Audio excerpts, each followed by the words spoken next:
Bien-aimés dans le Seigneur, Shalom. Je voudrais qu'on partage la parole du Seigneur ce jour.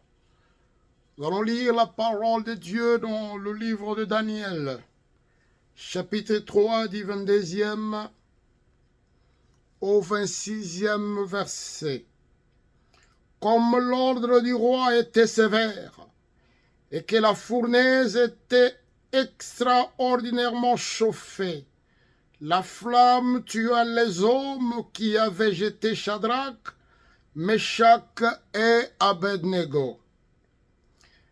Et ces trois hommes, Shadrach, Meshach et Abednego, tombèrent liés au milieu de la fournaise ardente.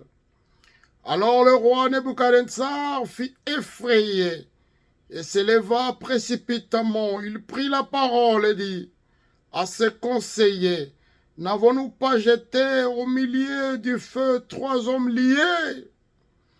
Il répondit au roi: certainement au roi. Il reprit et dit: eh bien, je vois quatre hommes sans lien qui marchent au milieu du feu et qui n'ont point de mal. Et la figure du quatrième ressemble à celle d'un fils de Dieu.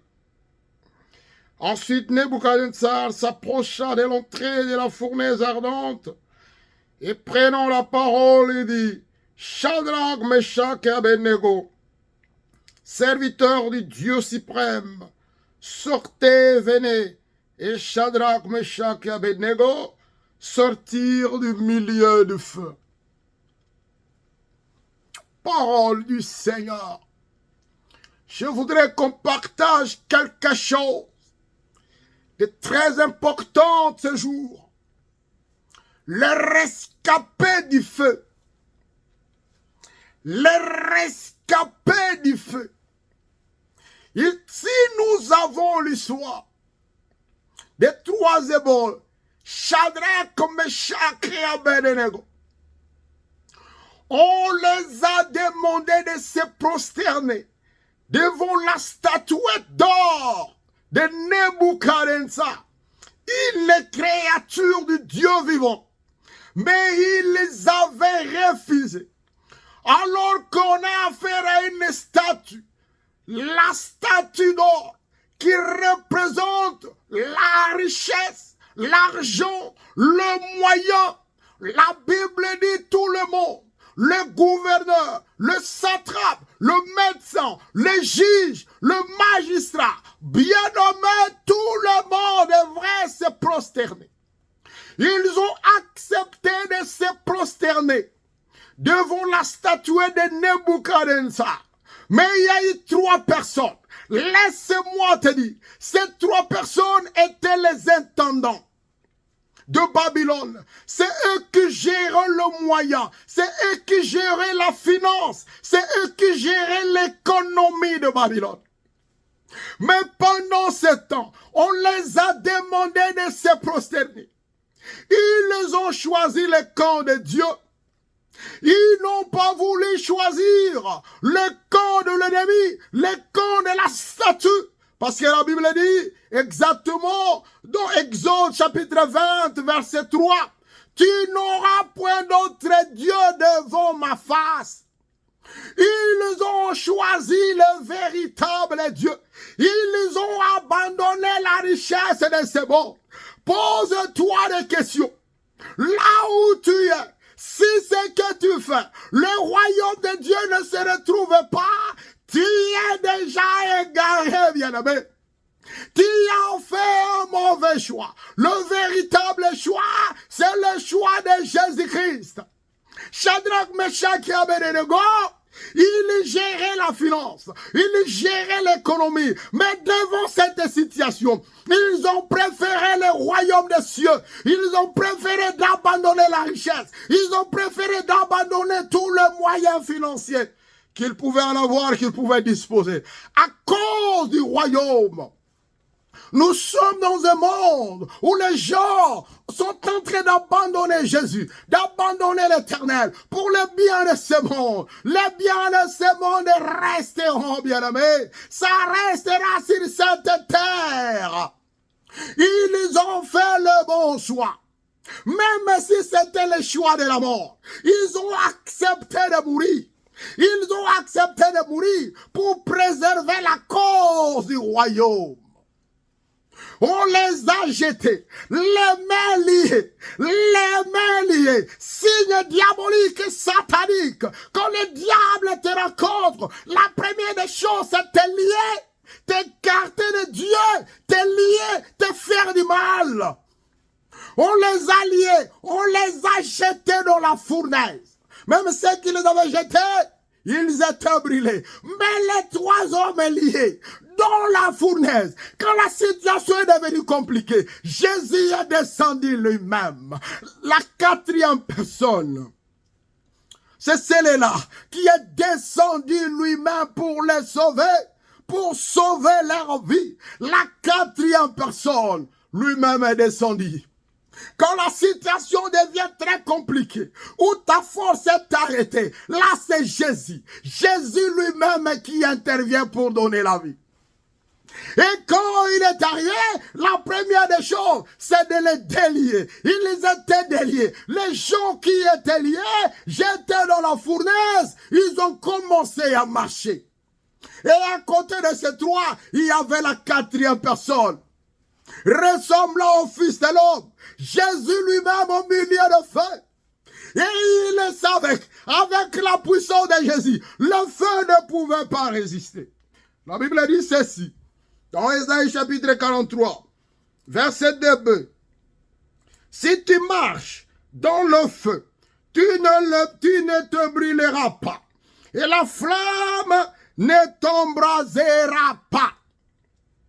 Si tu marches dans le feu, tu ne peux nullement te brûler. Et la flamme ne va pas t'embrasser. Tu ne seras pas embrasé parce que le sang d'Israël, le Dieu vivant, celui qui contrôle la force du feu. Et le feu ne pouvait pas le faire du mal. Ils ont commencé à marcher parce que la 4e personne, Jésus-Christ, a pu intervenir. Il était lui-même en personne. Et dans la difficulté, ils ont contemplé le Dieu vivant. En dehors du feu, ils n'avaient pas contemplé la gloire. Mais dans le feu, dans la difficulté, c'est là où tu vas rencontrer le Dieu de gloire. Quand tout le monde va t'abandonner, tu restes seul. C'est là où tu vas rencontrer la gloire de l'Éternel. Si tu continues de marcher avec Jésus, dans la souffrance, alors que la situation était devenue compliquée, dans le feu, dans la disette, c'est de là où ils ont rencontré Jésus-Christ. C'est là où ils ont rencontré l'Éternel. Persévère avec ton Dieu. Peu importe ce que tu vois, ce que tu traverses, persévère avec Jésus. Dans ton souffrance, tu vas rencontrer le Dieu de gloire. Tu vas rencontrer l'Éternel des armées. Il va t'assister. Il ne va pas t'abandonner. Il pensait être abandonné. Et dans le feu, il y a la 4e personne qui s'est ajoutée, qui était Jésus-Christ. C'est lui qui n'abandonne le chemin, qui ne te laissera jamais être abattu. C'est Jésus-Christ. Laisse-moi monter avec toi dans une autre dimension.